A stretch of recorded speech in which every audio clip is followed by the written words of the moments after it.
So getting into this segment 2 here, our big thoughts for this week.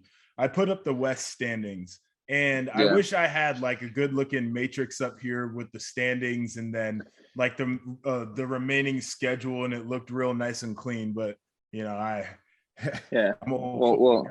I typed this with 2 fingers, so you've been hitting the head a few times. Yeah, I definitely have. But I'll run through the standings real quick, and then we can talk about how this thing shapes up. So Iowa's sitting up there still at number 1, and that is because they've played more games in the West. All these first 3 teams are 1-loss teams in the West. So it's Iowa, Minnesota, and Purdue. Then you have Wisconsin and Northwestern as 2-loss teams in the West. And then you have Illinois and Nebraska all the way at the damn bottom. They are 1-4 in conference play. And this is, I'm sorry, not losses in the West per se, just conference losses here. But as you look at this, you have 3 teams with 1 conference loss and then 2 teams with 2 conference losses that are all kind of in the picture. Once you break it down, though, you kind of look at the remaining schedule, and this is where it gets interesting. If you want to be any of these teams, in my opinion, you probably want to be Minnesota or Iowa. Yeah, 100%. Yeah, because I'm looking Purdue. You don't want to be Purdue. They got Nebraska, which Nebraska can't close games, but they have crossovers versus Michigan State and Ohio State, and their rival is Indiana, so that's bad. Wisconsin got some work to do.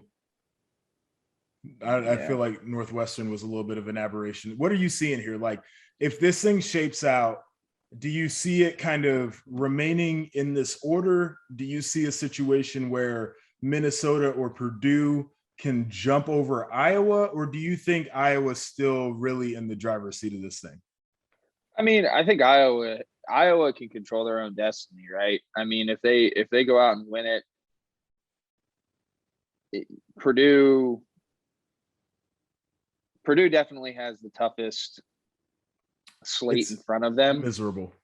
Yeah, but Minnesota and Iowa, I think, have a chance. I mean, if Minnesota goes out there and beats Iowa, now you're talking it's wide open.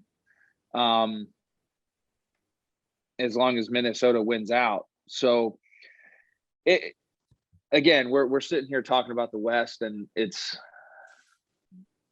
as wide open as it is. It's also, not even as wide open. Well, I mean, it's less wide open or more wide open than the East when you think about it, with how end of the schedule heavy the East is in terms of matchups of the top teams over there too. So it's just the Big Ten, man. It's gonna be a slugfest here.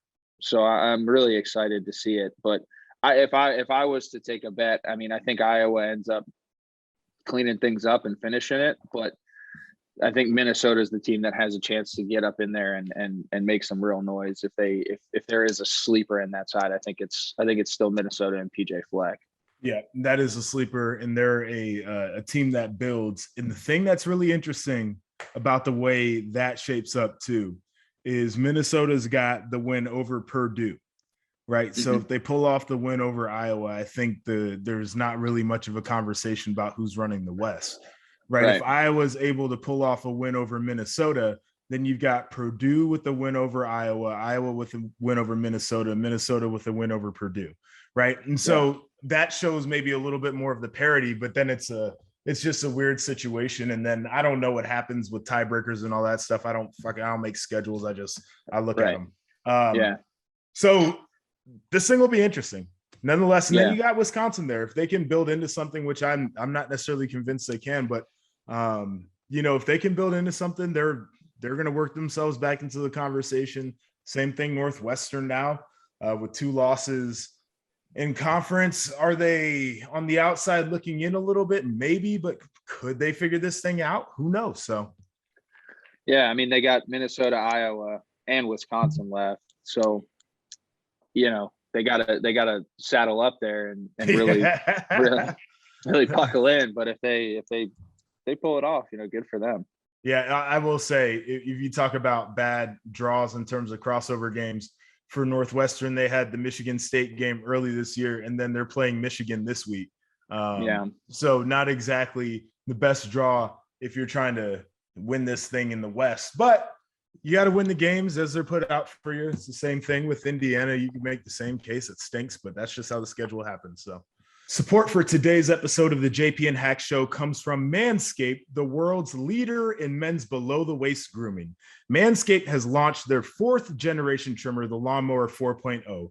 It's sleek, well-designed, precision engineered trimmer. And I got to tell you, I was blown away by the performance. Now, typically you go out there, you got your razor, might be good, might be bad. You can feel it tugging, you can feel it pulling, you can even nick yourself up. I know Christian loves when I talk about my balls, but not with the Manscaped trimmer. The way that Manscaped engineered the ultimate groin and body trimmer was simple. They focus on intelligent functionality and providing a comfortable grooming experience. The Lawnmower 4.0 was developed with their trademark skin-safe technology, which includes cutting-edge ceramic blade that reduces snags and nicks. You need to be confident in any tool you use on your family jewels. The Lawnmower 4.0 also has a 4000K LED spotlight, an attachment that allows you to change the length of your trim, and a wireless charger. Most importantly, you want to make sure you're not using the same trimmer on your nuts and your face. That is just nasty. So head on over to manscaped.com where you will get 20% off and free shipping with the code JPHack. That's 20% off and free shipping at manscaped.com if you use the code JPHack. As a user of the Lawnmower 4.0, trust me when I say your balls will thank you.